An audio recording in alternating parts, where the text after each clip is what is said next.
Hi, I'm David Manti, and welcome to a new episode of the Today in Manufacturing podcast. With me this week are Jeff Reinke and Anna Wells. We each have more than 15 years of experience covering the manufacturing industry. Every week, we take the 5 most popular stories on our websites and discuss the implications they have on the industry going forward. But before we get started, please make sure to like, share, and subscribe to the podcast. You could also help us out a lot by leaving the podcast a positive review on whatever platform you use. If you want to email the podcast, you can reach any of us at Jeff, David, or Anna at IEN.com with email the podcast in the subject line. We're also live every Thursday, so subscribe to us on YouTube at IEN Magazine so you can join us every week on Thursday when we go live. Every week, of course, except for the next 2 weeks, Jeff. We're going to have a bit of a mixed schedule over the next 2 weeks.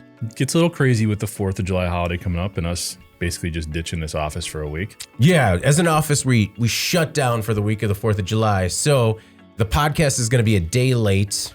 We're going to record that Monday the 8th. Sounds right. Yes. And then we also have a kind of a screwy week that week. So Anna, we're recording this next episode. So we'll be recording July 8th in the afternoon and what's that, Friday? And then Friday in the morning. So yeah. So really subscribe now to get those notifications because it's going to get a little squirrely the next 2 weeks. The 9th. Yeah. You're going to have to see what those notifications say. But they will be great episodes because we're taking a week off. So we'll come back very refreshed. Yeah. And full of really hot takes, I think. Super energized. I'll have that sort of like anxious, like pent up, like I have now. Like I just spent a week with my family. I need adults, like let's mix it up with bigger words other than nuh-uh and timeout. A lot of timeouts last week. Yeah. Yeah. I mean, it was good. It was like I was talking for you or the kids. Oh yeah. Good all question. the above. Everyone took many timeouts over the course of the week that I was gone, but it was just, it's I was telling a neighbor that I'm already at the part of the vacation where I'm like, I remember it as a good week. But when they asked me on Monday during T-ball, I was like, had a lot of ups and downs. She's just like, sorry? Too soon. Way too soon. All right. Well, before we jump into our first story this week, we have a word from our sponsor, Oracle NetSuite. Thanks for joining us today as we discuss a very popular topic in the industrial sector and, well, pretty much any market where companies like to keep the lights on and make money. And that's how to improve and expand operations. I mean, this seems like a very familiar and obvious goal, but just like anything else, there's a right and a wrong way, or at least better ways of achieving these types of goals. Today, we're going to discuss 3 of the 7 recommended strategies. We'll finish up with the last 4 in part 2 of the series.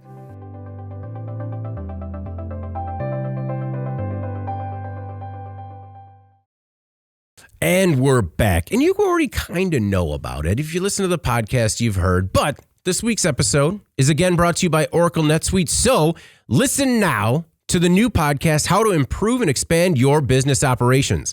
In this episode, Jeff and I discuss the very popular topic in the industrial sector and pretty much any market where companies like to keep the lights on and make money. So download it now. Listen to it later. You're otherwise occupied right now. Oh, and look at that. Shocking. We're in the studio and I was booted out of my Google Doc. That's crazy and never happens every week. All right. Our first story this week. We'll get to most later. Fake medical implant CEO sentenced to 6 years in prison. 15 weeks ago, here on the Today in Manufacturing podcast, we told you the story of Laura Perryman, the former CEO of medical device company Stimwave. Perryman orchestrated a wild healthcare scam that saw dummy medical devices getting implanted into patients suffering from chronic pain. Perryman was responsible for Stimwave making and selling a fake medical device component, which she told doctors they could claim approximately $18,000 for implanting into patients. Stimwave's StimQ PNS system was marketed as a neurostimulation device for treating chronic pain. The device included electrodes and a receiver for sending energy from an external power source to a component called a pink stylet. When doctors told Stimwave they couldn't implant this pink stylet in some patients because it was too long, the company made the white stylet. If you recall, that's the functionless piece of plastic that could, of course, be cut to size because it is just a functionless piece of plastic. Well, last week, the U.S. Department of Justice sentenced Perryman to 6 years in prison. She was found guilty of healthcare fraud and conspiracy to commit healthcare fraud and wire fraud after a 2-week trial. Anna, I understand that we sometimes have to look at this under a different lens in terms of what's available for sentencing given the crimes. But I mean, 3 years of fraud and fake medical implants, 6 years seems light. It did feel light to me, especially considering how mad this story made me. Obviously, I'm glad that she's going to prison. However, the sentence itself felt very white collar crime to me. And I think that the person, Perryman, was involved in, so much more than that. Pain and suffering of these poor people in these unnecessary medical procedures, their false hope. I feel like she is implicated in that as well. Oh, yeah. Very nebulous concept to try to put out in court. But honestly, also the senseless psychological distress that was put on the people that worked on her team. I don't know if that's been, quite adequately expressed as well here, because I mean, we've seen people experience a psychological break for less at other companies where this type of stuff's happened, and just encouraging those people to lie is just terrible, right? Yeah. So at what point are they complicit, and at what point were they coerced or forced to do that? Right. And under the influence of somebody who is their, top boss, I think you could argue that everyone is in a way coerced. So with all that in mind, you do wonder if the 6-year sentence, which, as you mentioned, just covers this very straightforward criminal fraud part of the deal, if that's enough. But what may happen as well is that this will be supplemented a bit down the line with some civil suits, I'm guessing, that wind up adding some nails to that coffin to ensure that this person really takes the hit and truly pays for what they did here. Because I don't know, it would be so truly infuriating to imagine a loved one enduring this, not just taking their money under false pretense, but at the same time, having an unnecessary medical procedure. It's not like there's not an impact to having an unnecessary thing put in your body, and plastic, who knows what that's doing to somebody, and not to mention the nothing that it's doing for their chronic condition. So, unfortunately, to me, they can't throw the book at this person enough. Yeah. Well, and at best, you maybe get a placebo effect, but you're undergoing a medical procedure, then you're thinking that either the medical procedure didn't work, or that you're going crazy because they're telling you it should be working and you're not seeing any results.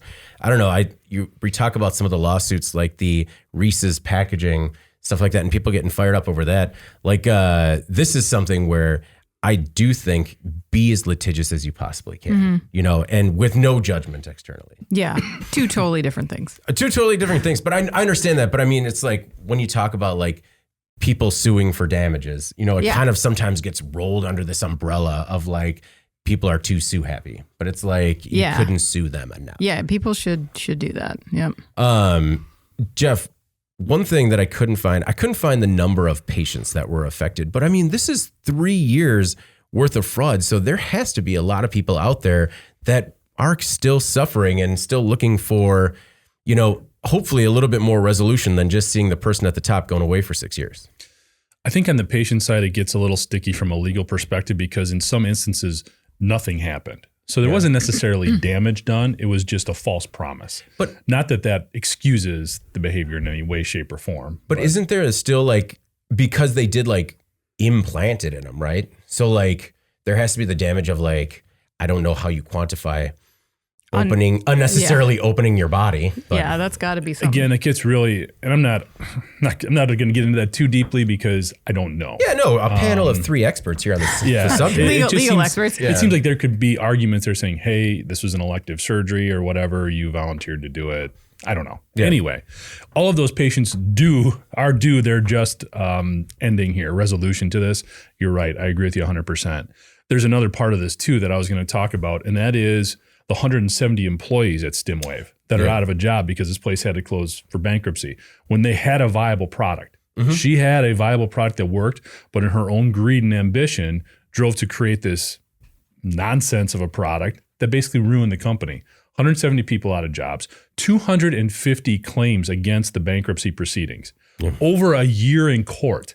Yeah. All of this effort, all of this that went about it, all of these people are affected. There are individuals with claims in this bankruptcy proceedings who have put in $3 million and are probably going to get less than 10% of that out. Yeah.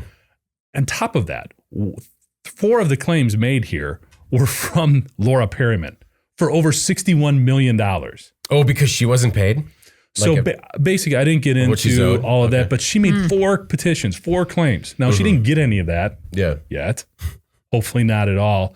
But what this takes me down the path of is when you look at the patients, the employees, the doctors whose reputation is forever harmed in the process of doing this, all of the legal proceedings, to me, this is a sociopath that was in charge of a company. And this needs a different degree of justice in terms of handed out. This needs to be put into a different realm in terms of how it's handled.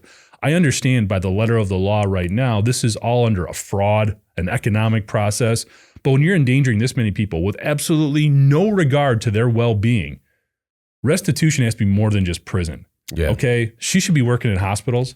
She should be cutting people's grass. She should be picking up garbage, whatever the case is, to help her get some sort of appreciation for the fact that this wasn't just about you trying to get more money. You screwed up a bunch of people's lives for a long time. And to help reinforce that, to give some sort of deterrent. And we've seen so many of these situations where these CEOs commit blatant fraud, where they knew exactly what they were doing, but they don't care. Yeah. Because it's all about what they're chasing. And again, to me, that's a sociopathic block where you don't care about people. And we need to start making that connection to this isn't just about the dollars. This isn't just about the laws. This is about the people you impacted here. Well, and those people, their families, their extended network that they're going to have to lean on now that they kind of are out of jobs. I've got to figure out what she made a claim. Like, did she make a claim that she wasn't paid her bonus, because they wouldn't pay her? I mean, $61 million. Her stake in the company. There's even a foundation in her name, stuff like just a bunch of ridiculous stuff that, again, just shows a complete dissolution from the reality of the situation. Yeah. I mean, just obviously just a sense of not caring about anything. And I do like the idea of some sort of community service being involved with this type of sentencing. We just got to be careful as to what it is, only because we're starting to like talk about what could be like bad sitcom plots where it's just like, she's got to be their butler for 2 years. I mean, I get it. It's got to be like, she's got to pay, but there's got to be a way to reinforce the impact on the human being here. Yeah. Sitting in a jail cell doesn't really do that. Rather than just her getting a second chance after serving a couple of years and then, finding another leadership role. All right. Well, Anna, what do you think about that actually before we move on to the next story? The idea of some sort of community service or like where you would pay back in services as well as, restitution. Yeah, why not? I mean, it's done in other stuff. I mean, for like small theft, stuff like that, there is definitely restitution that needs to be paid there. Okay. No, I like the idea. All right. Our next most popular story this week. 112-year-old Minnesota manufacturer tries to recruit workers from Florida and Puerto Rico. Warroad, Minnesota is a small town of about 2,000 people, about 10 minutes from the Canadian border. The town is also home to Marvin, a company that has been making doors and windows for more than 100 years. Marvin's footprint in Warroad occupies some 2.2 million square feet, but according to the Wall Street Journal, the $1.5 billion company is struggling to find workers. The company's baby boomers are retiring at a rate of nearly 1 per week, and the town isn't growing fast enough to supply new talent, so Marvin, in turn, created a new initiative called, quote, The Path North. The recruitment plan uses Facebook ads and other online advertising to find workers in Florida and Puerto Rico with plans to relocate them to Warroad. While Marvin has factories in 9 other states, this one is their biggest, and they need to keep it open. The company is also offering a $1,500 relocation bonus, transportation, and airfare to Warroad. English classes and housing are included as well. Marvin started working on the program in 2022, and it has seen some mixed results. For example, the company recently brought in 115 Puerto Ricans, but only 63 stayed. So, Jeff, would you advise prospective workers to take the path north? Well, I'll tell you what, I looked at the War Road, they're sort of their city sites and stuff. Mm-hmm. I don't know. Looks pretty nice to me. I could get down with that. Yeah. Got a local brewery, some good walleye fishing. I mean, I'm in. So all right. I can be down with it. I think it's interesting when you look at those numbers. And David, I don't want to step on your toes. Yeah. I know you're the math guy. Yeah, definitely. So Number I'll expert. run these past you first. Okay, but I'll verify. What I was looking at there when they talked about the individuals they brought in from Puerto Rico and those that stayed, that's about a 45% turnover. Mm-hmm. Okay.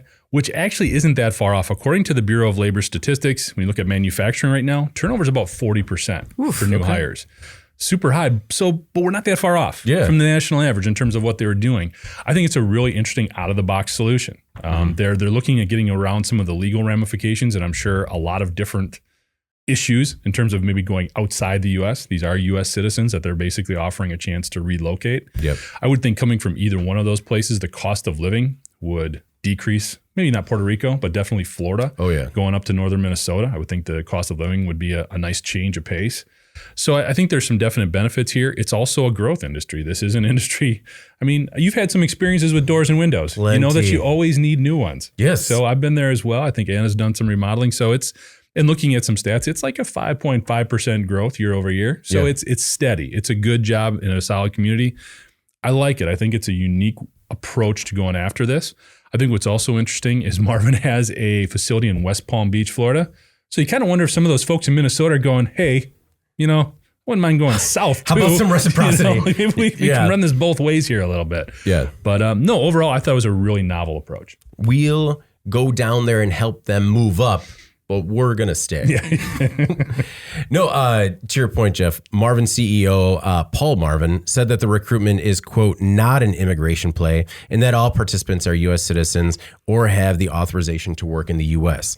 It's one of those where you're just like, we understand that you have to say that, given the current political climate. But it seems like they're doing everything right here. And Anna, when it comes to staffing, I mean, we see it time and again. Manufacturers need to get creative to try and fill some of these gaps. For sure. Yeah. And this was a big swing, but from a practical standpoint, I think it's a really good idea.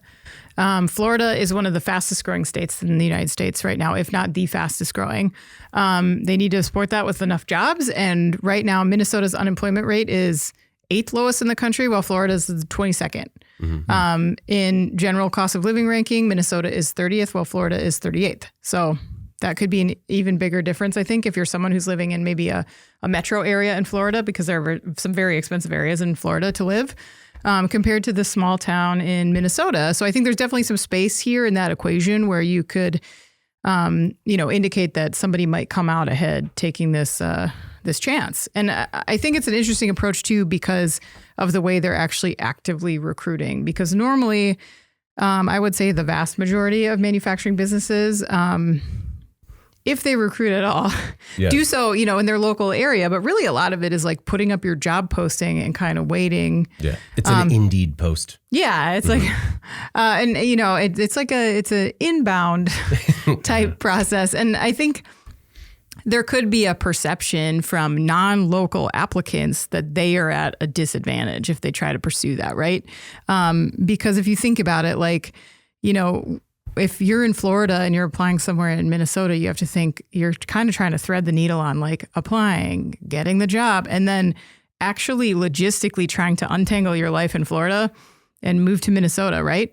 So I think that makes it daunting for people. It's a deterrent for people. But in this case, the company is saying hey, we know that you're in Florida. We're interested in talking to you anyway. Mm-hmm. Let's have a conversation.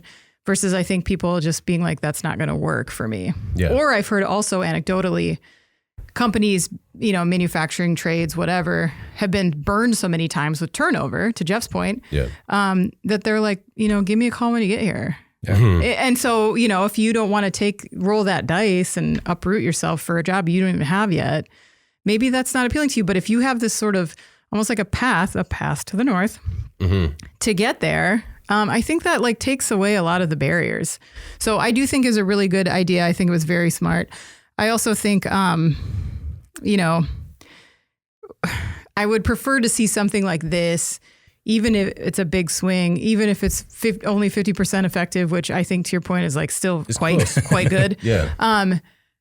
Rather than the alternative, which is like, hey, we're going to have to close this plant and move all the work to somewhere else because we don't have the skilled workers for it. Like to really be proactive and try to figure this out in advance to that problem is really admirable. So I'm excited to see maybe more companies try this idea out, you know, recruiting from areas that have higher unemployment rates, or maybe they see that there's some folks there in need of opportunity. Well, and active support as well. Like, I mean, they're fighting for their factory. Like, and I mean, this is a factory that currently employs more than 700 people. And the Marvin family is incredibly tied to this community. So I think that's a big part of it as well, that a lot of times, you know, I mean, this would be different if it was one of their 9 other locations. But here in War Road, you know, they helped build a library. The family helped build a heritage center. They restored an old train depot. The uncle's been the mayor for 30 years. You know, the Marvins are it's surprising that it's not called Marvin, Minnesota yet, you know, yet to come.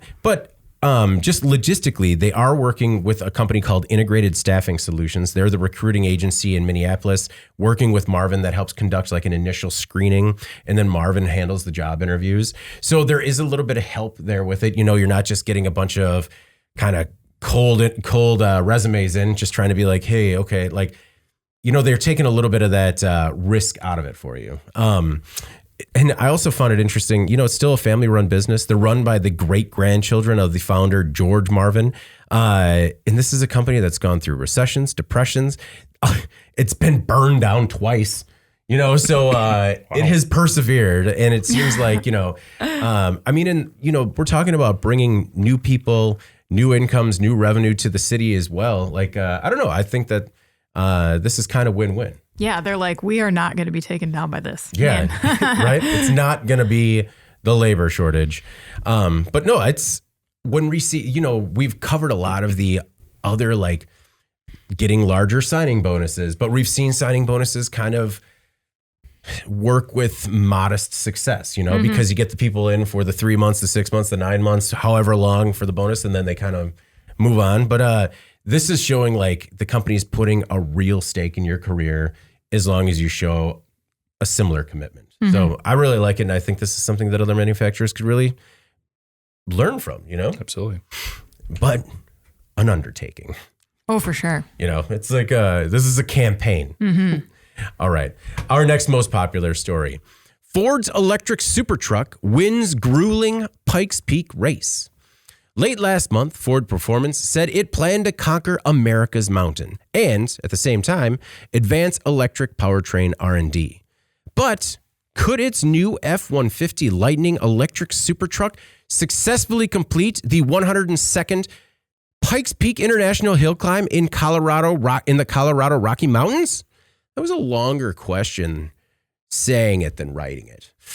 Not only did the demonstrator complete the 12.5-mile journey uphill, but it won the whole thing. The electric vehicle demonstrator beat the field of 61 competitors and completed the course in 8 minutes, 53.553 seconds. The truck had some challenges along the way. At one point, driver Romain Dumas ran into a technical issue during the climb that caused the SuperTruck to come to a complete stop.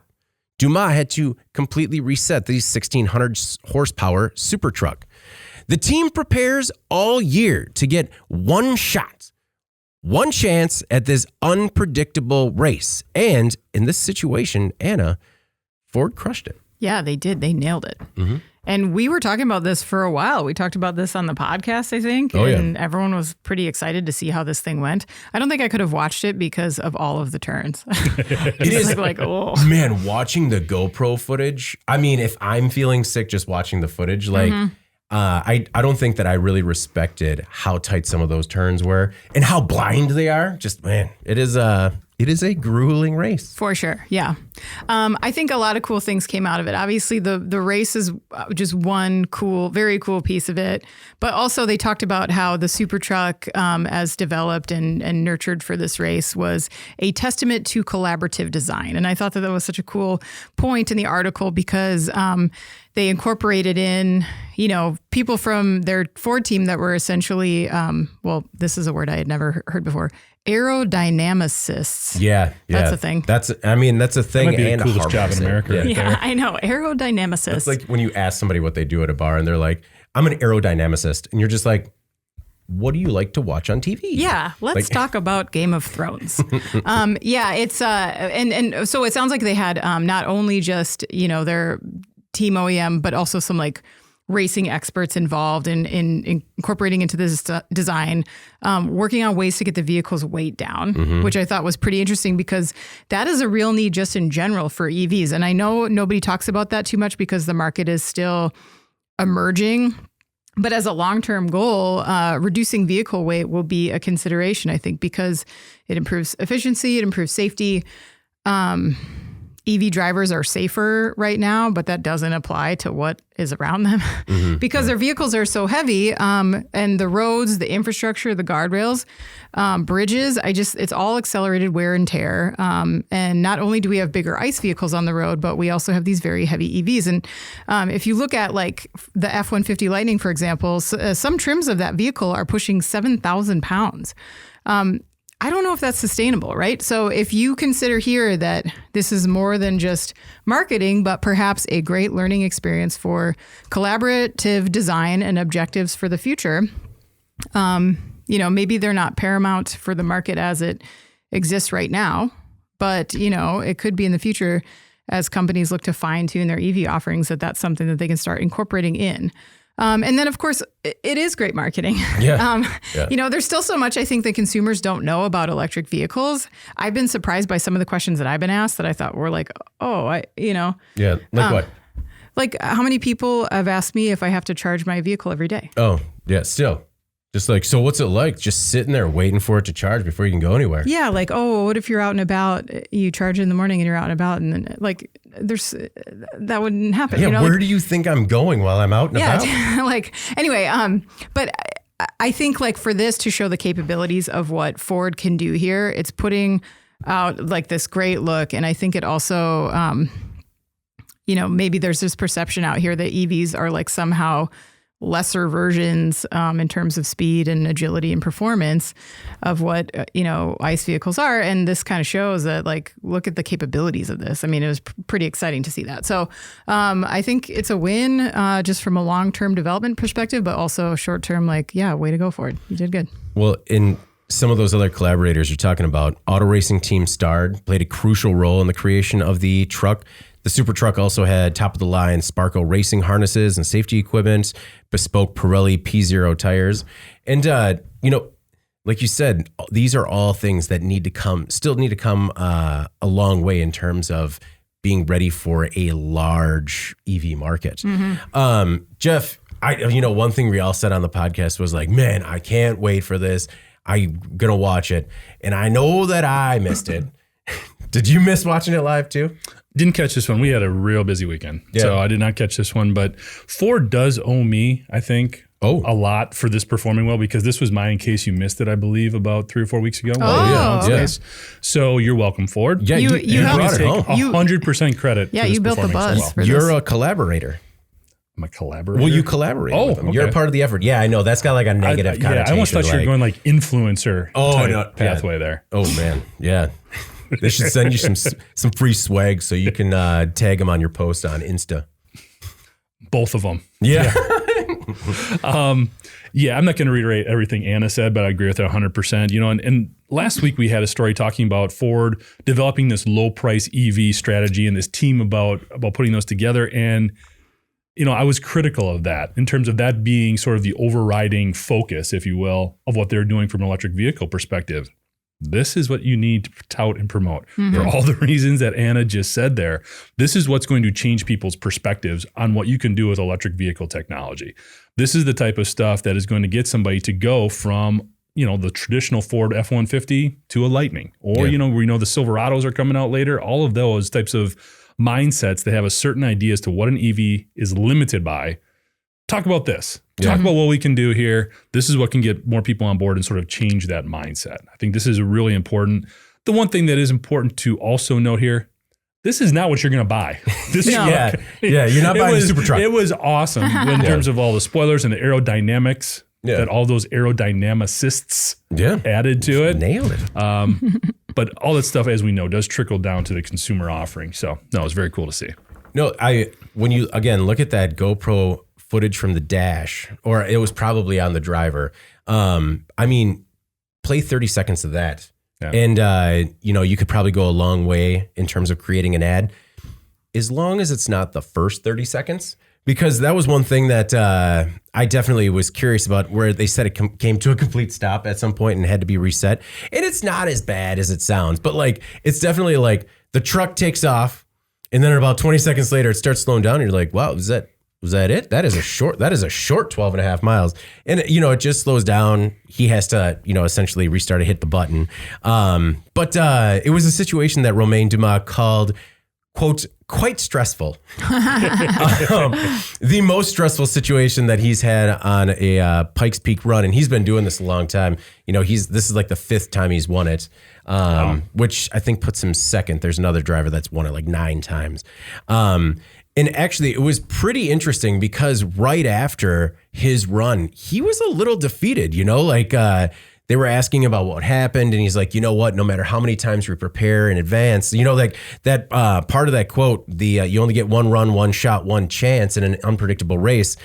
That was from Dumas, and he was pretty upset about how they lost that time. It was about 26 seconds they lost in the race.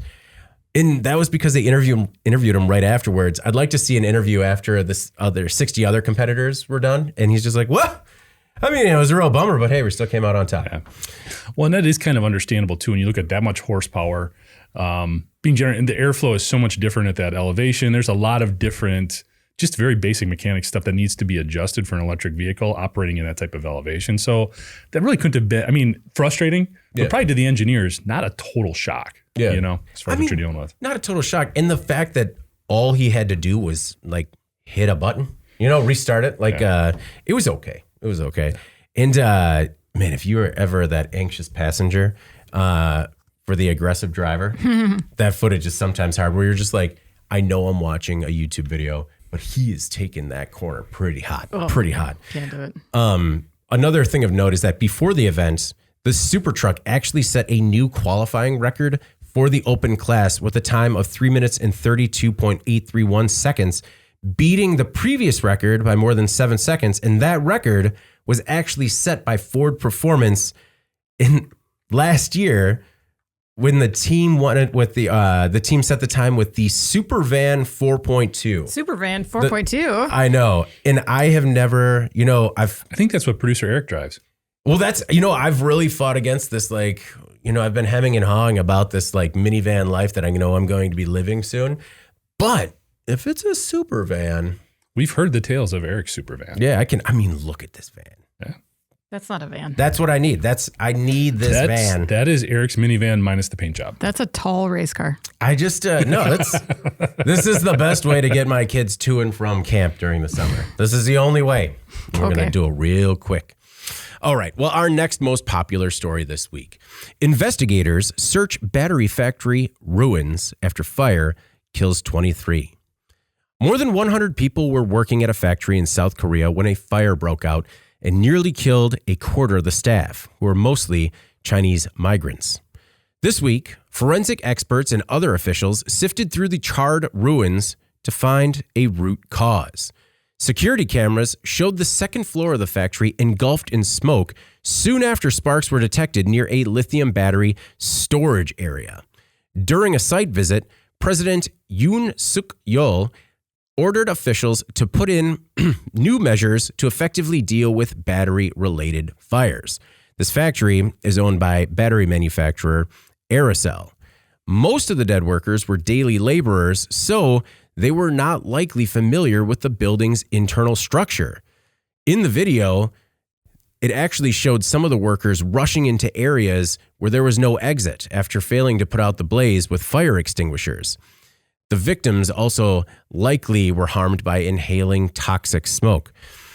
And I don't know if you had a chance to check out the security footage. Have you looked at it at all? No. So, and I won't. No, well, I mean, there was some security footage that came out that showed the start of the fire. And so there were a couple of things, like when I heard lithium battery storage area, I was thinking warehouse full of batteries. This is like a short half pallet full of these batteries and a couple of sparks. And in seconds, you can't see anything in the room because it's engulfed in smoke. And it's a very tragic situation. For sure. I think it also is a reminder that lithium battery manufacturing requires meticulous attention to not just the manufacturing process, but also the storage process. We've seen top tier OEMs like GM, for example, get put on blast in the media just for the sheer number of fires that they've encountered.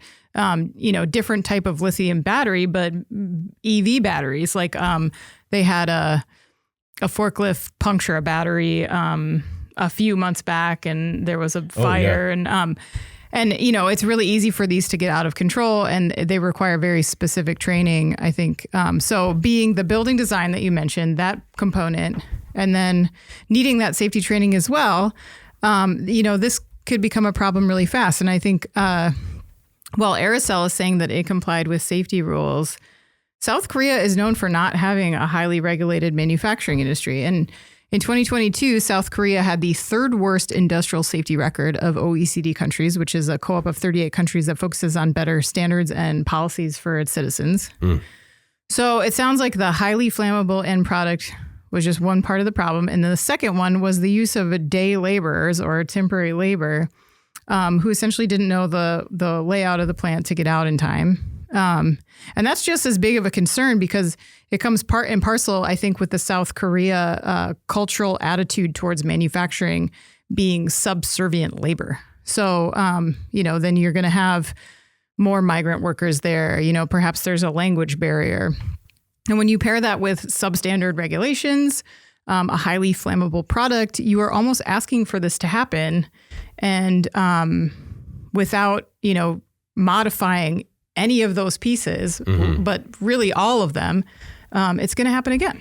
Well, and I feel like there are a lot of things to learn here in the U.S. as well, because as I'm reading this report and the subsequent reports coming out, it reminded me of a lot of times where we see problems with immigrant labor in food processing facilities and other industries in the U.S., unskilled labor, language barriers, and Jeff, part of the story is that many people are still severely injured. And Anna kind of talked about it, but initially in this video, some of the workers saw sparks, saw smoke, saw fire, grabbed a fire extinguisher, tried to put it out. But it's, these are workers that clearly, not only did they not know how to get out of the building, but they also not trained on thermal runaway events. But I question, would any of us? I think that we're so trained, almost like we learn on fire, stop, drop, and roll, fire extinguisher. It's going to take this whole reteaching or significant re-education for everyone on battery fires, especially because when your first instinct is there's fire, put it out, not just run as fast as you can. Yeah. There's two things that stood out to me here. And South Korea's safety issues are well documented, as Anna spoke about them. But I think it could be easy to sort of compartmentalize this story by saying, well, South Korea. Yeah. The reality is these types of things happen all the time here in the U.S. as well. The two stories that popped out to me when we look at not just fires, but sort of a safety culture lapse in leadership, when we talked about that chocolate factory in Pennsylvania. Oh, yeah. There were numerous signs that things were not right there. 7 people died in that fire. The other one that kind of stood out to me was also that candle factory in Kentucky that got hit by the tornado. Oh, Mayfield, yeah. Just did not botch that every which way they could from a safety perspective, and 9 people died. So these types of things, when workers, to your point, David, are not educated or management is not in a position to help guide the proper safety procedures, these horrible things happen. So this is not a South Korean safety issue at a South Korean plant. This is a manufacturing issue that runs deep throughout our industry. So we need to learn from all of this stuff in terms of educating employees on their environment and what they need to do. to your point, when you're talking about these lithium batteries, it's different. Yeah. It's just like putting out, a fire on the stove. Don't throw water on it. No, it was, that's what it reminded me of is like the first time I learned about how you put out a grease fire. And I was just like, I saw them like throw baking soda on it. And I was just like, what are you doing? Right. And then I saw the water hit the oil and I'm like, oh, we're going to have to retrain everybody. Exactly. And I think the other dynamic here is when we look at the lithium batteries, this is a societal sort of concern here. This is something that we all need better education on, because when you look at the news headlines, it's not just a South Korean plant. There's a fire again caused by these types of batteries from a consumer electronics recycling plant in Kentucky. These are things that are happening in people's homes. This thermal runaway that you're talking about is a very real concern. And we have kind of gone down this path of this is our power source. This is what we're going to use for everything from our laptop computers to our vehicles in the future. So we need to develop better mechanisms for dealing with this technology. To me, and maybe this isn't an apples to apples analogy, but it's kind of like safety in vehicles. We could do a lot of things to make cars safer. We could put governors on them so they can't go so fast. Yeah. We could put industrial grade braking systems and sensors on them to avoid collisions. We could make vehicles heavier, bigger, so that they're safer. We don't do that because that stands in the way of having a better performing, more efficient vehicle. It's something we like to tout, that 0 to 60 time. Do we need to go 85 miles an hour? According to the speed limit, we shouldn't be, right? And that excess speed and acceleration causes a lot of crashes. We don't focus on that. What have we focused on? Better internal safety, seatbelts, airbags, all of the way that the vehicle cab is designed. So when you're in an accident, the car may be shredded, but you're okay. We need to take similar type of approach when it comes to these batteries, again, because they're used in everything. So we need to understand how to better enclose them, how to deal with this thermal runaway when it becomes an issue, whether it's certain alarms on the device itself, whether it's new, like I said, enclosure technology, or just understanding and educating the consumer public what you have here. It's not just a simple plug and play device. There's other issues that you need to be aware of. So this whole issue around that is the basis for this horrible tragedy sort of emanates from the fact that we all need to get smarter here. Agreed. And I mean, on the governor part, if every car had governors, I did not make the game last night. But to your point, that was the other glaring thing that stood out to me, right? Is these batteries are everywhere. Right now, everyone on this panel, in this studio, and listening and watching has at least one in their pocket. We have one in front of us in our laptops as well. We're in a studio of lithium ion batteries, right? We're surrounded by them. And I don't know, I think, Anna, don't you agree? Like a lot of this has to, I don't want to say it's necessarily like personal responsibility. It's almost like societal responsibility in terms of like, maybe we need to change our approach to like fire and smoke suppression and mitigation systems and, fire extinguishers. Just because your standard fire extinguisher isn't going to work for this. You need a special foam extinguisher that contains CO2, powder graphite, ABC dry chemical, and sodium carbonate. It's a lot of things got to change. Oh, yeah. And, again, there's just so much learning that has to be done. I know that the GM plant that I brought up earlier, when they had that forklift puncture battery and started another fire, like the fire chief in the area, like talked to the media about it and said they call us all the time, basically, because they were having a lot more fire concerns and nothing, dangerous or no one had been injured, but like there was definitely more pressure being put on those local agencies to help. And that's not a sustainable solution. I know that it's helpful to have the first response, but like they can't be on call to like, if it's quadruple the fire risk generally now, then like people need to figure that out. We need to know like what to do, how to best operate these batteries so they don't overheat, how to keep them safe, how to understand what is a safer battery to buy online too, because that's I know true, that like so many of these fires are happening because people buy low quality stuff globally and it's degraded and, so there is a big learning curve to take place. Yes. Well, and it's when we were talking about the issue with EVs, wasn't one of the solutions you got to bury it, right? Like you dig a hole and push the car in it to put it out. Like, is that what we got to do? Like, and read jokes about, every EV is going to need a shovel. Like we should all have a shovel on us at all times in case our phone bursts into flames, we can bury it real quick. I don't think that that's commonly happening, but I'm just saying, Yeah. risk mitigation. Personal shovels. David's run the numbers. He sees what we need to right. do. I know here. he's a math whiz. So Yeah, he's run the He's numbers. calculated the risk. Yeah, your numbers checked out earlier. Thank you. That's why. I mean, I didn't even need to bring it up because I was just like, Thank crushed you. it. Yeah. Appreciate it. All right. Our next most popular story on a similar subject. Koenigsegg. Well, no. So I always thought it was Koenigsegg, but it's Koenigsegg. Koenigsegg issues stop drive after $3 million car bursts into flames. Luxury car maker Koenigsegg recently issued a stop drive and recalled just 28 vehicles. The company's $3 million hypercar, the Koenigsegg Jesko Attack Nur Edition, reportedly burst into flames last week in Greece. It left nothing behind but a blackened pile of scrap. No one was injured in the incident, but the Swedish automaker issued a stop drive on all Jeskos out of an abundance of caution. It's sold, it put a stop drive on all the ones that is sold in order to investigate the situation.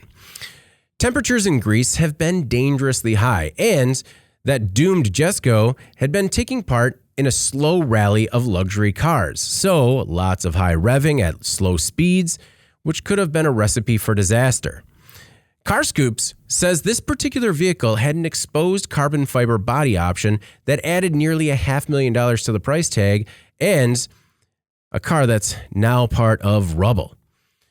After the investigation, the company still plans to build 125 Jeskos of this model.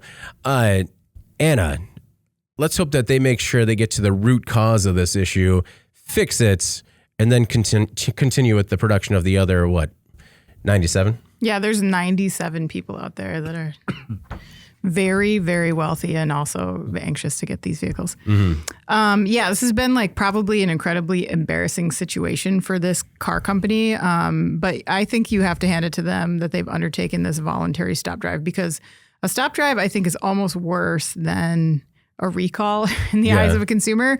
I think because the safety issue is so immediate that it really looks bad. And plus it bricks your car, which is the last thing an automaker wants to voluntarily ask of their customers, right? Yeah. The good news, I think, is the company is already well on its way to potentially figuring out what has happened. So according to an Instagram post by Christian von Koenigsegg, a preliminary investigation has revealed that the vehicle's fuel tank, engine oil, and gearbox oil systems remained intact, and they were not the source of the fire. Mm-hmm. However, they said a streak of hydraulic fluid was found behind the car on the road, indicating a potential issue with the pressurized hydraulic system. A closer inspection of the remains uncovered a compromised pressurized hydraulic hose at the rear of the car. So they think, combined with the fluid trail, that it strongly suggests that this hose failure was actually the cause of the fire. That's what the company is saying. Mm-hmm. So they're saying they're now checking the installation of all the hydraulic hoses in this area on all production Jeskos and all of the Jeskos in the field, just to make sure that the installation has not been compromised. They're also testing and developing a software update that they say can sense a pressure drop or a leak in less than a second. Yeah. So cool. And shut everything down, right? And shut down the hydraulic system completely immediately to avoid a fire, even if there were ever somehow a leak here again. So it said they're aiming to release the first version of that software at the end of next week, while checking and releasing the cars shortly thereafter. So this is if all goes according to plan, kind of a blip for them in terms of their response, because they are on top of it. Mm-hmm. Maybe that's something that you can do when you make a handful of cars every year, and it's not you're not GM scale, trying to roll out a fix at on a massive level. But pretty impressive. I think that they figured it out right away. Overall, you have a $3 million car that's now charred ruins. That's not great for that. No. That owner, right? And I would be, it would be alarming, I think, if this was your vehicle, and even to think about that. We'll see if it impacts the reputation at all. But as far as the response goes, sounds like they've kind of got it under control. That was, I was really impressed by that response, to be honest. Me but too. I mean, So if you're one of the 28 people out there and you pay $3 million per car, are you entitled to more disclosure? Well, what do you mean by more disclosure? Well, like more than they're offering you? Well, Because I think that was a lot. No, that's what I meant. Oh, okay. That's what I meant. So like, I thought that they gave so much more information than we're used to seeing after a stop drive or a park outside, where they just, basically line by line said what they're doing, how they plan to mitigate it going forward, and how they plan to fix it. And so I was wondering, do you think they gave more information because it is such a small or elite group of people? Just because, when we see like the Teslas or the Fords or the GMs, it's typically like, found a problem with a sensor here, it'll be fixed. David, it's a $3 million supercar. Yeah. You better get this kind of service. Well, you have to. Yeah. You've got such a small group of people that are going to buy this. If you don't have an answer right away, they go away because there are other supercars out there. Yeah. So you have to have that. So it is impressive. But there's no question. That's what you expect when you pay that much for a car. This is a hypercar. I don't want to offend anyone who paid $3 million for a hypercar and call it a supercar. It's both. I don't know. They feel like a hypercar is better than a supercar. Super hyper. Okay. Jeff, do you think what's more damaging for a car manufacturer, a stop drive notification or a park outside notification? So in this instance, it's not apples to apples here. I've used that analogy way too much in this episode, but That's anyway. all right. You got a lot of apples. Again, a stop drive for this group, to me, is not a big deal. Yeah. Because when you're taking about a $3 million car, you're not taking it to go get groceries.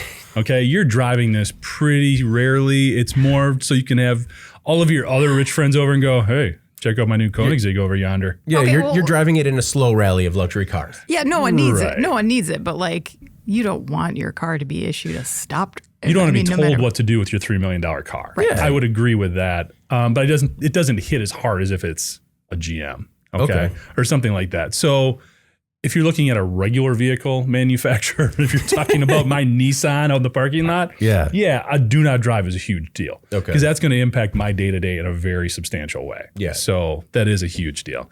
Again, with the scale here, different. Yeah. Whereas, with a park outside, it's like you can still use it, just don't leave it in a structure. Yeah. Don't burn your house down. Yeah.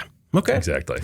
When looking at this, and that initial report came out very quickly, like a day after this fire, and looking at that vehicle, and it basically looks like a bad candle.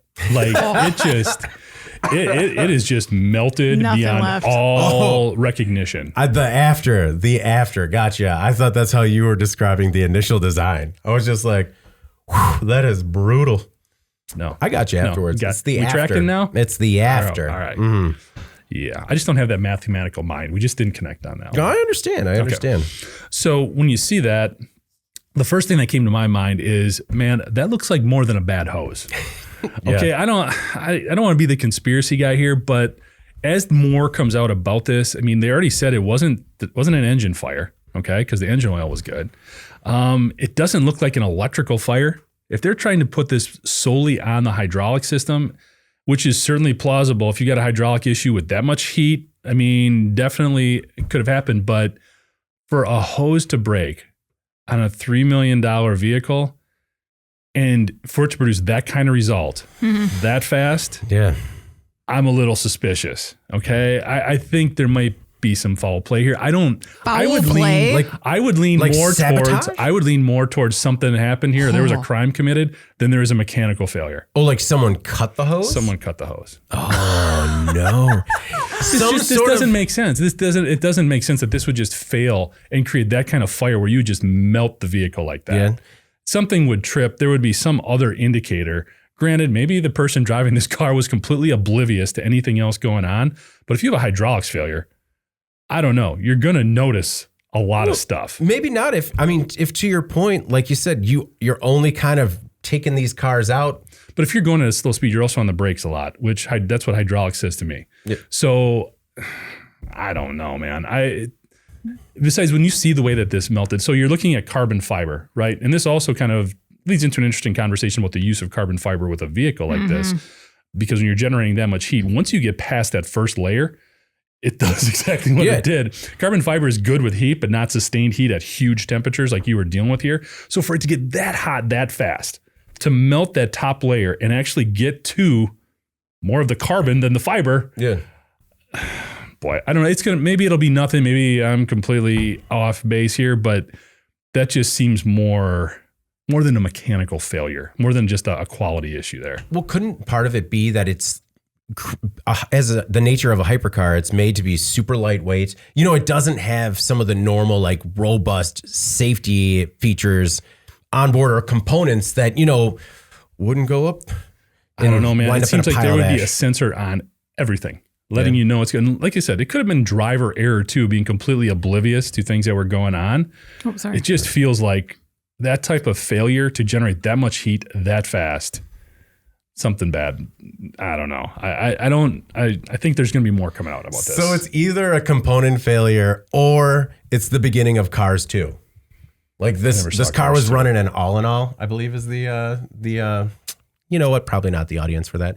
You don't think somebody sees a $3 million car and is like, that guy, really? Yeah, but don't you think that the automaker then would acknowledge that versus like falling? They're not going to fall on their sword about. Well, they acted quickly because, again, of their clientele. I think they're going to react very quickly and say, just don't drive the car right now until we figure this out, because they haven't come out with anything more in the past week. Oh yeah. Then after seeing that, no, that was like the day after. Yeah, but that's what. But my point is, like, why would they say like we think this is our fault because of a component failure? If somebody cut a line or whatever it is that you're indicating, like, I can make these wild accusations here, and that doesn't hurt my reputation. It was clearly some nefarious man with a neat mustache that took this down. But I mean, you're right. I mean, it could have been someone maybe who was either before or after this person in this line of slow-moving luxury vehicles that was like, mine's only 2.8 and that one's 3. That one's got to go. I would take more. I mean, I don't know. You're thinking somebody like on the street. Yeah. Okay. I don't think they're targeted. I'm saying somebody's like, look at this jerk. Yeah. This $3 million vehicle. I'm riding my bike to work. That's fair. Jeff, is that how your mind works? I mean, jealousy burns hot sometimes. One thing that it also made me think about is just, we hear this phrase all the time, out of an abundance of caution. Mm-hmm. And so I was kind of curious, like, as to the origin of abundance of caution, because it felt like a fairly newer phrase to me, like something that wound up in our recent lexicon, but definitely not. And also, thanks to lawyers, really old lawyers, the phrase in its current meaning actually comes from legalese in Latin, ex abundante cautela, nailed it, which means by way of extreme caution, which is actually used for a person who obviously took extreme measures to avoid an unlikely adverse outcome. Someone that likes to keep it tight, belt and braces is another thing. But it goes back to the mid 1800s. You really got down a rabbit hole. I know. I was just like, every once in a while, like after we hear something so many times, like, what is it? New normal. We're just like, oh my goodness, is this like the first time we use this, or when was the first time? Back in English though, it goes back to 1659. That was when the first lawyer was like, out of an abundance of caution. And someone was like, oh, here we go. They were like that the first time they heard it? Oh, of course. Because everyone knows who that guy was there. And he just comes in and he's like, you know what? Yeah, out of an abundance of caution. And then all his friends were like, leave the house. Anyway. All right. Before we jump into, in case you missed it, the story is maybe not as popular on the website, but still stand to make a big impact on the industry going forward. We have another word from our sponsor, Oracle NetSuite. Thanks for joining us today as we discuss a very popular topic in the industrial sector and, well, pretty much any market where companies like to keep the lights on and make money. And that's how to improve and expand operations. I mean, this seems like a very familiar and obvious goal, but just like anything else, there's a right and a wrong way, or at least better ways of achieving these types of goals. Today, we're going to discuss 3 of the 7 recommended strategies. We'll finish up with the last 4 in part 2 of the series.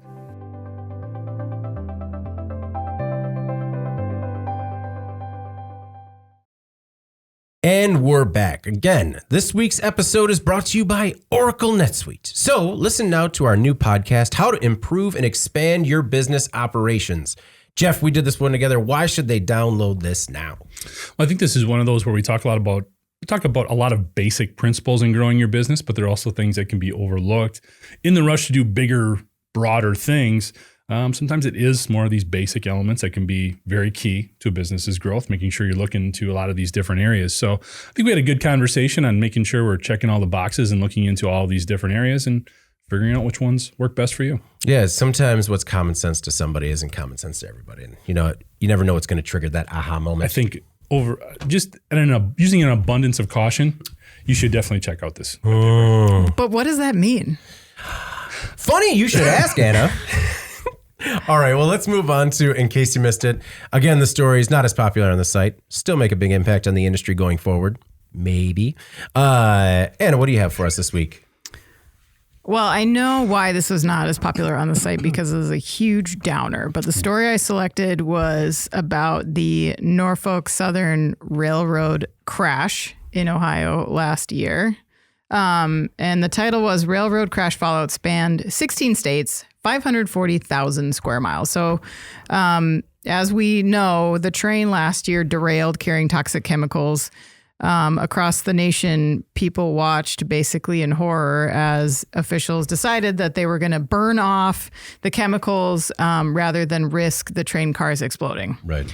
And since then, a study has been unveiled by the University of Wisconsin-Madison, where they reported that they expected local contamination for this issue. However, the data tells a much more horrifying story. They say that they've uncovered contamination from this event across 16 states, 4 Great Lakes, in an area that spans, basically 500,000 miles. Yeah. So David Gay, the coordinator of the study, he was the lead author. He said that he was shocked that the contamination reached as far as it did, saying, I never would have guessed it would have been in Wisconsin. It was. While local residents were evacuated right away at that time, they were evacuated for about a week. They were allowed to return after that. They reported strong chemical odors throughout the town. So far, the cleanup has cost Norfolk Southern about $800 million, but obviously, and as Gay says, this accident wasn't just in Ohio. Mm-hmm. So I picked the story, I think, because it's horrifying for obvious reasons, but also the Supreme Court just ruled to put the EPA's air pollution fighting good neighbor plan on hold while legal challenges continue. The rules intended to restrict like smokestack emissions from power plants and other industrial sources that they say burden downwind areas and create smog, pollution, and stuff for these communities. I don't know. To me, it was just a good reminder in this moment that there is no secure perimeter around a state or a town or a neighborhood. And so I think, a town or a region or a city can agree to take on something that impacts a ton of other people down the road and even immediately thereafter, And so I think it's important to point out the consequences of pollution and how people who sometimes get to make these decisions aren't the only ones who bear the burden of those choices. I also think that you can be a good member of the business community, but also oppose a free-for-all. Mm-hmm. The consequences of these situations where only a handful of individuals often get to decide, I think they impact so many people far and wide that it's okay to oppose that or to say that it doesn't fall within your concept of regulatory overreach because it's too important to take a chance on. So that's just the way I feel about this story. It was really sort of demoralizing to read. I think we knew at the time when we saw the black plumes of smoke that this was not an isolated pollution incident. Yeah. And it's still ongoing and in so many pervasive ways.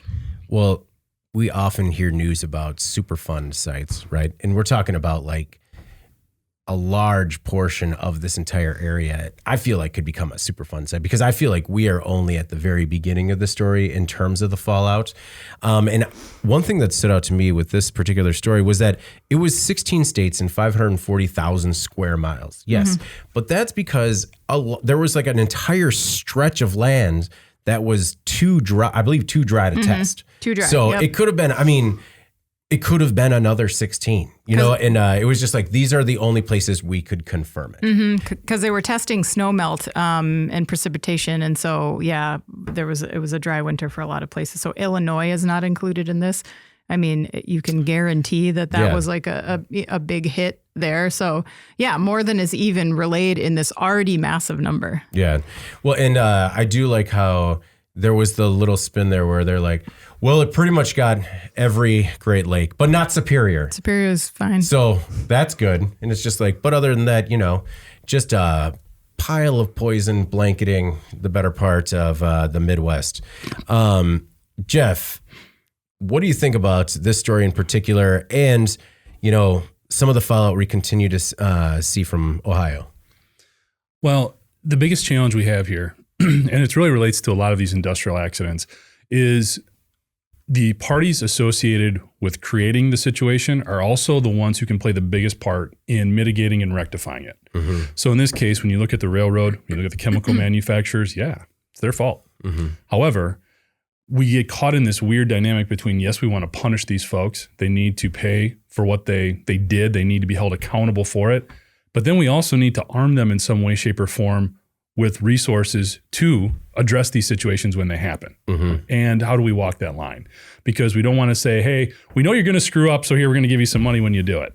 No, we don't want to say that. But there needs to be a greater partnership, I think, with a lot of these entities. And some of that has to come from the manufacturing and processing and logistics side of it as well, reaching out and being receptive to working with government agencies to develop better strategies for when these things happen. They're going to. And it's horrible and it's unfortunate, it's terrible, and we don't want it to happen. And they do need to be held accountable when it does, but we also need to support them with resources to address the problems more rapidly and to not be so afraid to take responsibility for it because of a lot of the legal fault that can also be part of it. So I don't know what the solution is there, but we need to figure out a way to work together so that it's not. And again, I don't want to come across defending Norfolk Southern here. Okay. Yeah. Their remediation strategies were horrible. They reacted poorly here, but we do need to figure out a way to help them help themselves, I guess. Well, and it's to Anna's point, saying we're like, you can be an advocate and a member of, you know, you can be pro-business, but also, what was the line? Like, you can be pro-business, but you can also, like, you know, be a good neighbor. Well, I think you can have expectations. And I think that you can be pro-business and have expectations too, that like, maybe there are areas that we need to further regulate for the health of our planet. And maybe that doesn't end just with EPA regulations on smog. Maybe we are looking at, can we help fund the industries to modify how we're using these chemicals? So if there's a way to create something new that isn't so toxic when it spills, because if that's inevitable, like, we don't have to accept that. Like, I think we can try to look at that from a more proactive way and say, like, if vinyl chloride is an environmental nightmare, if it spills and it's going to spill because trains derail or whatever, and then it gets into the soil and it's everywhere, what can we do differently to make sure that that doesn't happen in the future? Not just like, how do we fund the cleanup when it does happen? You know, I know no one wants to put a company out of business, but at the same time, like, maybe that's the government's role, is to work with these companies and say, like, here, we'll help you fund research. Let's figure out a different formula for this. And maybe that is part of the partnership. Maybe that's more of the format that it takes.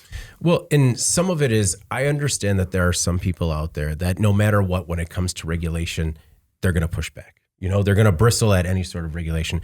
But when we look at some new rules and some things that they agreed to, you know, like, for the fact that it takes this sort of disaster for railroads to agree to provide details of hazardous cargo immediately after a derailment, I don't feel like that's something that needed a new rule, where it's just like, you know, hey, something just fell and it's on fire. What is it? Whoa, I don't think we necessarily have to tell you legally. And it's just like, whoa, you know, there has to be more of a understanding, more of a partnership working together. So that way we don't wind up in situations like this. And I mean, you raise a really good point where, like, in anything, we're not tied forever to an existing technology.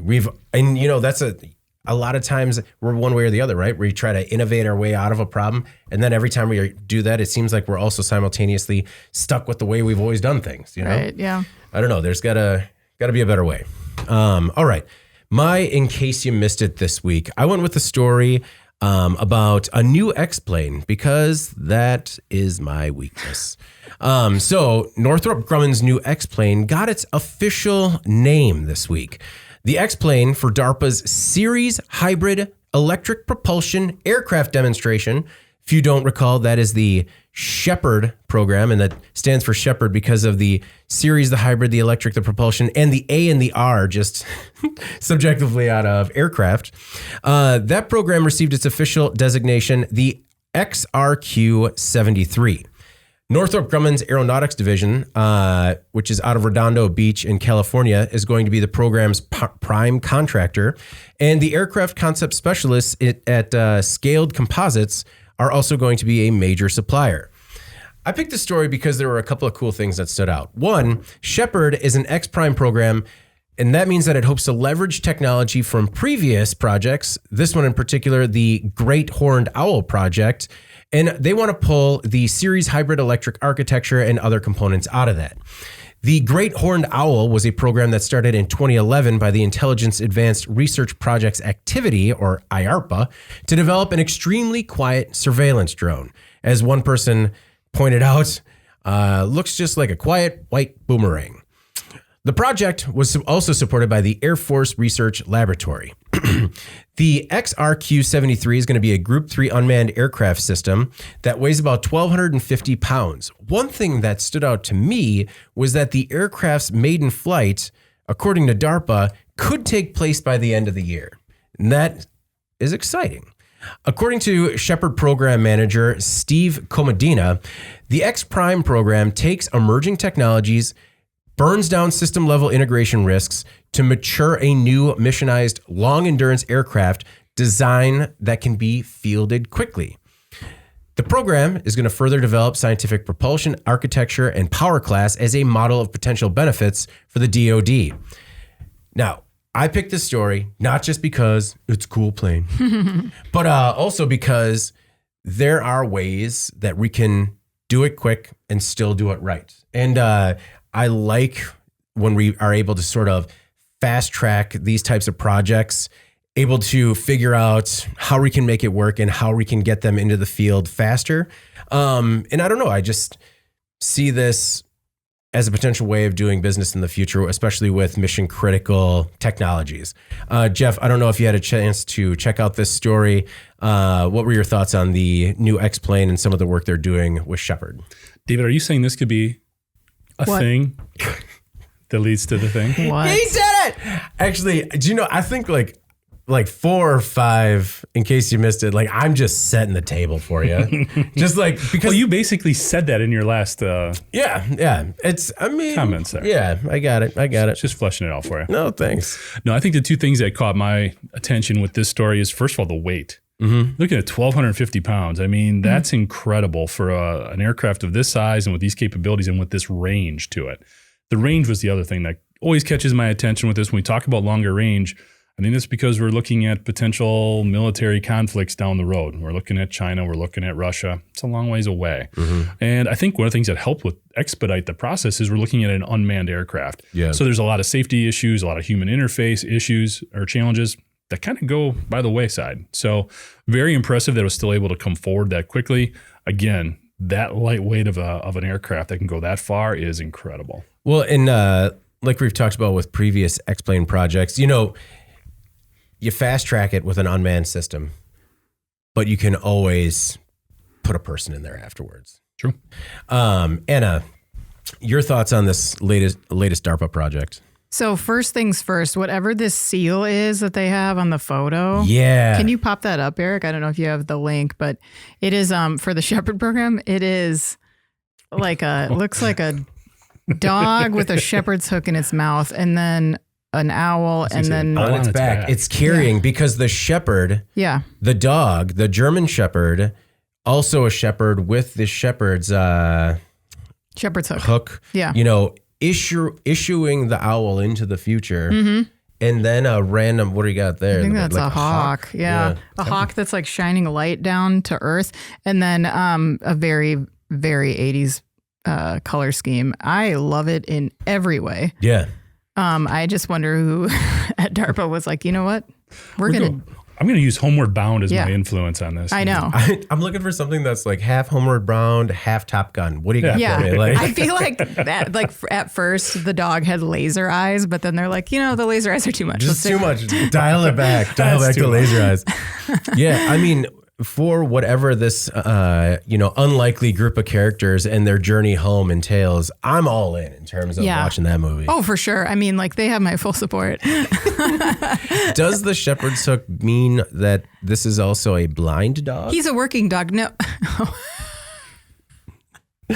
He's a working. So like, is that the plot? They are to return this shepherd's hook to the shepherd? But the dog is blind, so the owl has to lead him. The owl is on his back. He's a herding dog. He's a herding dog. But they're in dangerous terrain, so that's why the hawk's got to be the lookout. There you go. Mm-hmm. I think we've used up all my time. I'd like to yield the rest of my time. No, I was really glad you pointed that out because when I saw the graphic, my immediate thought was, that is a cool plane. Then I'm like, what are we doing up in the corner there? I don't know. They just like casually dropped that in there on the, okay. Very good. Well, Jeff, what do you have for us in case you missed it this week? So I picked a story. Lego bricks are helping scientists build astronaut shelters on the moon. And basically what this story is about is scientists are looking right now. They're going to build these shelters wherever we have, whether it's the moon, Mars, wherever we're going. They're going to be built on Earth using materials we have here. Mm-hmm. But looking forward, we need to be able to use what we have available to us in outer space and in these environments. Yeah. So what they did is they basically took a different compound that they could send along with astronauts or whoever's going up, and then used an old meteorite and broke it down basically to create a material to try to 3D print Lego bricks, small ones, to see if this could actually be, for lack of a better term, like cinder blocks or building materials you could use to create shelters in outer space.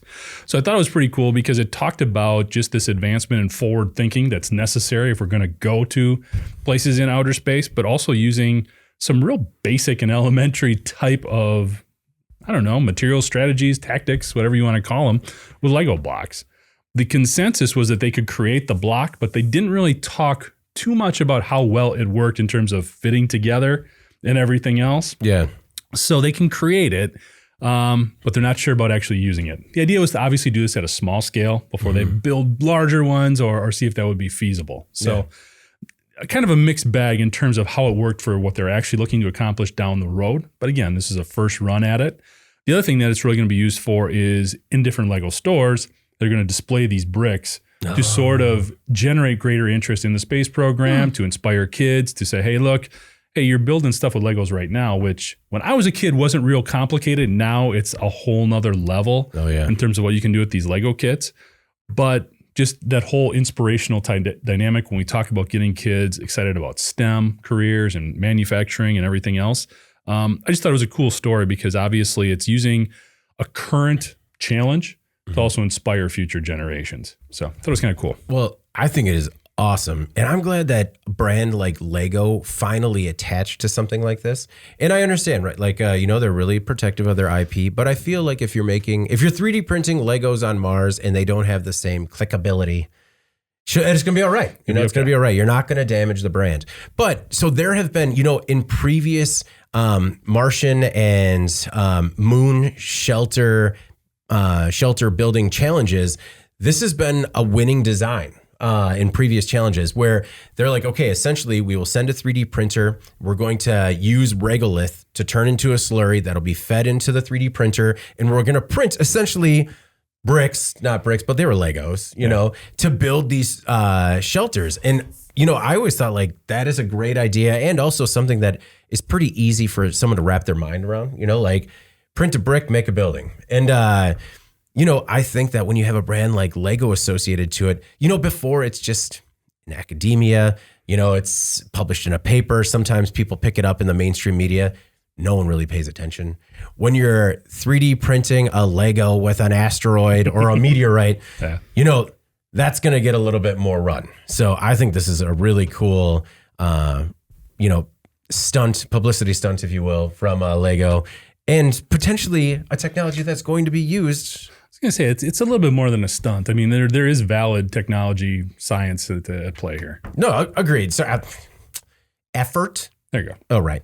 And your thoughts on 3D printing Martian habitats with Legos?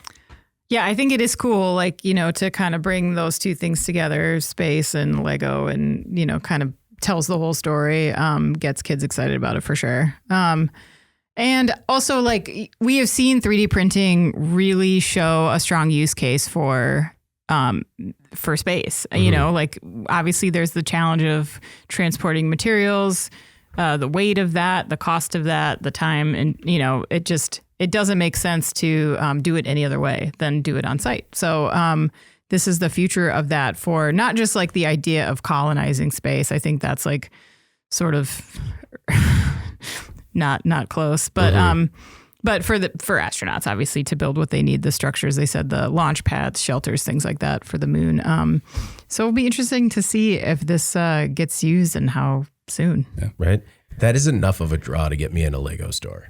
Just like, I'm taking the kids to the Lego store. Why? Because I need to see the moon rock, or the meteorite brick. All right. Before we get out of here, sorry, interrupting. Okay. Before we get out of here, let's move on to our final thoughts this week. Anna, what do you have for us for final thought? I'm looking forward to a week off, 4th of July week. We, I think, are going to try to squeeze in 2 parades because what else are we going to do, right? So, yeah, it's just going to be like hikes and beach and getting candy at 2 parades week, which I'm looking forward to. So when I come back, I'm going to be ready to go. It was, so as part of my final thought, like, our family takes the week off the previous week when I was gone. And it's just a good reminder of like taking time to yourself, like, getting out, finding a place quiet, spending time with your family, like, making what's really important in your life a priority. If only for a week or a long weekend. And I'm looking forward to doing it again and trying to already fix some of the logistical challenges from the last week and this next week, just in terms of like, when you have small children, it's like, sometimes I wait too long. They're like already too deep in the tantrum where like nothing works. And I'm just like, you know what? I just need like the stack of activities. Like, I need rock painting. I need Legos. I need all of these just so when I see it happening, instead of me trying to just like play fun dad and like really run them into the tantrum, just be like, hey, how about we refocus your attention over here? Because normally what happens is after they tire of the tantrum and then I bring in the Lego kit, then I'm just like, oh, should have done that beforehand. And so I'm really hoping that next week just proves a little bit better in terms of tantrum management. Yeah. I used an oldie but a goodie trick the other weekend, and it was really, really helpful. But my son was getting real snippy with me about something. Yeah. And then I just handed all 3 kids a piece of fruit without them asking for it. I just like casually handed it to them. And I'm like, let's talk about this in like 15 minutes. And then everyone ate their fruit. And then he was so cool after that. So it was like, I knew if I would have asked him if he wanted fruit, he would have said no. No, yeah. Well, and I also, my wife recently shared an article with me about like the importance of your kids being bored. Like we're in this new society where it's like, you always got to be doing something. You always got to be running. And like just how like kids can mature and have their own sort of like internal supports that kind of helps with anxiety as well. If they have like times of being bored. And like, we had a day and a half of rain. So we had plenty of opportunity for that. And it's just, it made me forget like sometimes that it's just nice to like lay on the floor and play a game of war. It doesn't have to be like, let's go on the lake and we're going to go tubing and then we're going to have a fire. And, it can just be simple, like sitting on the carpet playing war and losing every time in remarkable fashion. How did he get all the aces, Jeff? What's your final thought? I like laughing at you guys because I've been through all this before. Oh, yeah. Well, and so that came up this week too, where I was just like, one of my kids doesn't have a lot of confidence when it comes to being on the baseball diamond. But like in the last 2 games, just light years in terms of I don't need to be as close. And I had one of those moments where I'm like, man, I'm going to have that game where he just says, sit down. And that's going to stink. No, it's okay. I mean, it'll be fine, but like, it's all right. We'll be emotionally in shambles. No, it'll be fine. My boys growing up. You'll like it. Yeah, it'll be all right. Yeah, it'll be fine. Okay. Yeah, unlike you two, we have a super chill week planned. Like we're getting a boat on the lake up north a little bit. So I may still be in a Miller High Life stupor when we get back on Monday. So I'll apologize if I'm not real fired up. I may still be way too relaxed for that because, you know, my kids are all older, so they're just doing their thing. Yeah. You're not doing... Other than some epic games of Monopoly that my youngest daughter always wins. I mean, it's about as stressful as it gets. Deep into those spaghettis or whatever they are. What? The spaghetti is like the high life where like you drink it and then you put like a Malort in there or something. I don't know. That sounds horrible. No, Nobody drinks. If you drink Malort, you're It's wrong. not Malort. It's something else. Aperol. Stop. Yeah. No, a beer is fine by itself. You don't need to put anything in a beer. This is a thing. This is an emerging trend you can be a part of. No. So is the boat at home or are you going somewhere? No, renting a boat. Going up north a little bit. That's fantastic. Well, enjoy your time. Should be good. The one thing I wanted to bring up too is, you know, even though Anna was like staring laser beams through me sometimes when we talk about some of these environmental issues and, you know, me maybe siding a little bit more with business and not as much with the environmental factor, we still do get along. Because today, I'm guessing she did something for me that she may not have done in a decade or more. Go on. So Thursdays are busy. There's a lot of stuff going on. We're closing down. I got a bunch of production stuff to worry about. And I asked Anna if she would stop at the store and get me a Mountain Dew. Oh. Anna, when is the last time you went to a store and bought a bottle of Mountain Dew? I don't even know. I kind of like, without getting accused of theft, I kind of just like covered it under my sweater so no one would see that. No, I'm just kidding. Like you used cash and didn't use your rewards card because you didn't want it on your permanent record. Right, exactly. Yeah, I know your brother drank Mountain Dew. Yeah, that's true. But when's the last time you had to actually buy one? It's been a bit. Yeah. I mean, I knew what to do. So the fact that she would lower her standards enough to do that for me, that's just, I mean, we do get along here. We're good. Yeah. I bought like a single pack of vegetarian sushi and then Mountain Dew, two of the most like right? Anyway. Just like the person checking you out is just like, this woman is having a day. Yeah, like these are both yours? Oh, okay. She is torn in two different directions. But thank you again. I appreciate it. Yes. Well, and while we're on thank yous, thank you to Ben Munson for filling in for me last week. I really do appreciate it. Really did like the episode last week. And when Ben was talking about how he could say like definitively like he shouldn't go to space or whatever because he's not in like peak physical form or whatever, I was just like, that speaks to me. That speaks to me. So much appreciated, Ben. Anything else before we roll? Do this. All right. Before we get out of here, please make sure to like, share, and subscribe to the podcast. You can also help us out a lot by leaving the podcast a positive review on whatever platform you use. If you want to email the podcast, you can reach any of us at Jeff, David, or Anna at IEN.com with email the podcast in the subject line. You can also subscribe to our daily newsletter. Make sure you get it delivered to your inbox first, or subscribe to us on YouTube at IEN Magazine so you can join us in 2 weeks on Monday or in 2 weeks on Friday. That is... I want to make sure I get it right. That is July 8th in the afternoon or July 12th in the morning. Those will be our next two recordings. All right. For Jeff Reinke and Anna Wells, I'm David Manti. This is the Today in Manufacturing podcast, and we will see you next week.